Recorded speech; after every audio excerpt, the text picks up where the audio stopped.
Bismillahirrahmanirrahim. Assalamualaikum warahmatullahi wabarakatuh. Sahabat rahasia kolbu rahimakumullah. Inilah orang yang pertama kali akan dihisab di hari kiamat nanti. Hari perhitungan ialah di saat yang menentukan nasib manusia yang sesungguhnya. Apakah ia hendak abadi di dalam kebahagiaan serta kemuliaan, ataukah abadi di dalam penderitaan serta kehinaan? Tidak terdapat seseorang juga yang mengenali nasibnya pada hari itu. Sebab akan banyak orang yang kecewa, banyak orang yang dikira pasti masuk surga, ternyata malah yang pertama kali masuk neraka. Demikian dahsyatnya hari itu, ditafsirkan di dalam hadis yang jadi bahasan kita kali ini. Dari Abu Hurairah radhiyallahu anhu, saya mendengar Rasulullah Shallallahu Alaihi Wasallam beliau bersabda, sesungguhnya orang yang pertama kali diputuskan nasibnya pada hari kiamat, yakni orang yang mati syahid. Ia dipanggil ke hadapan Allah. Kemudian Allah mengatakan nikmat-nikmatnya pada orang itu. Ia juga ingat serta mengakuinya. Kemudian Allah bertanya pada orang itu, untuk apakah engkau pakai nikmat-nikmat itu? Lalu ia menanggapi, saya pakai buat berperang di jalanmu, sehingga saya mati syahid. Lalu Allah berfirman lagi, dusta. Engkau berperang supaya diakui sebagai seorang pemberani, serta perihal itu sudah tercapai. Nasib orang itu juga diputuskan. Ia digiring serta dilemparkan ke dalam neraka.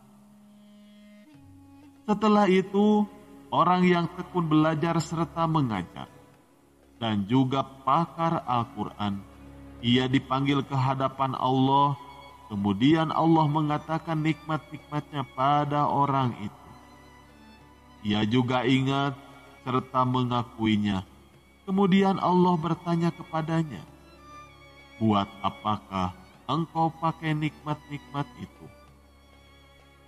Lalu orang itu menanggapi, saya sangat tekun belajar serta mengarahkan ilmu, juga giat membaca Al-Quran itu untukku.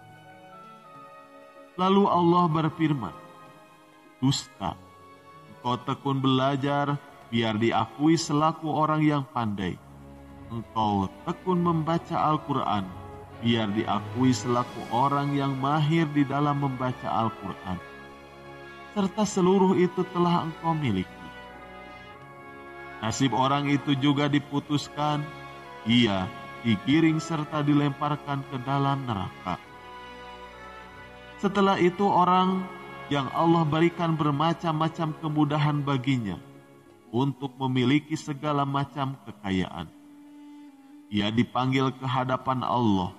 Kemudian Allah mengatakan nikmat-nikmatnya pada orang-orang tersebut. Lalu ia juga ingat serta mengakuinya. Kemudian Allah bertanya kepadanya, buat apakah engkau pakai nikmat-nikmat itu? Lalu orang itu menanggapi, saya tidak pernah melupakan satu juga kesempatan untuk berinfak di jalanmu. Saya jalani itu untukmu. Maka Allah berfirman, dusta, engkau melaksanakan seluruh itu agar diakui sebagai orang yang dermawan, serta itu telah tercapai. Nasib orang itu juga diputuskan. Ia digiring serta dilemparkan ke dalam neraka. Hadis riwayat Muslim.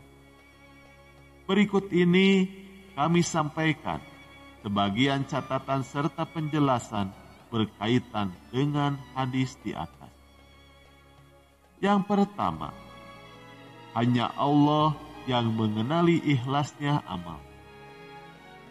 Orang yang melaksanakan amal soleh tidak mengenali apakah ia serius, ikhlas, ataupun tidak. Para malaikat juga hanya mencatat amalnya saja. Bagaimana kita hendak memperhitungkan keikhlasan orang lain? Pasti lebih mustahil lagi. Oleh sebab itulah, marilah kita bersama tawadu kepada orang lain. Lalu yang kedua, kemuliaan mati syahid, berilmu serta dermawan. Hadis ini menunjukkan betapa mulianya ketiga orang tersebut. Ialah orang yang mempertaruhkan nyawanya buat perjuangan dakwah. Kemudian, orang yang menghabiskan waktu serta tenaganya buat pengembangan ilmu serta pengetahuan. Terlebih bersumber pada ajaran Al-Quran. Setelah itu, orang yang menghabiskan hartanya di berbagai jalan kebajikan. Tetapi mendadak seluruh itu musnah tanpa sisa sedikit juga. Kecuali api neraka yang membara serta siap menerima ketiga orang itu kala nyata niatnya tidak ikhlas untuk Allah. Sangat ajaib, di mana amal soleh yang demikian mulia dalam sekejap berganti jadi maksiat, berbalas neraka. Lalu yang ketiga, hendaknya kita senantiasa waspada hingga ajal. Bagaimanapun banyak amal soleh yang sudah kita jalani, hendaknya tidak membuat kita lengah. Jagalah niat. Sebab niat merupakan segalanya. Niat yang memastikan keikhlasan. Tanpa niat yang benar, amal soleh berapapun bagus serta banyak hendak berganti jadi maksiat. Nauzubillah min dzalik. Lalu yang keempat, senantiasa berbaik sangka kepada orang soleh. Pasti saja hadis di atas tidak hendak mengajari kita untuk berprasangka kurang baik pada orang-orang yang soleh. Kebalikannya malah kita boleh iri kepada kebaikan yang sudah diberikan oleh Allah kepada mereka.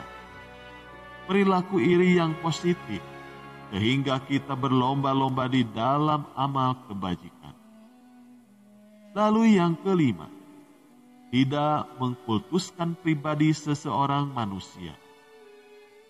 Tidak terdapat orang yang sanggup membenarkan siapa saja yang hendak masuk surga ataupun neraka. Boleh jadi orang-orang yang kita anggap tentu masuk surga, nyatanya setelah itu masuk neraka. Demikian pula kebalikannya. Oleh sebab itu, kita jangan sampai mengagungkan seseorang manusia berdasarkan amal solehnya.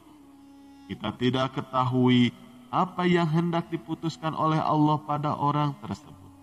Sekian yang bisa kami sampaikan, semoga bermanfaat. Wassalamualaikum warahmatullahi wabarakatuh.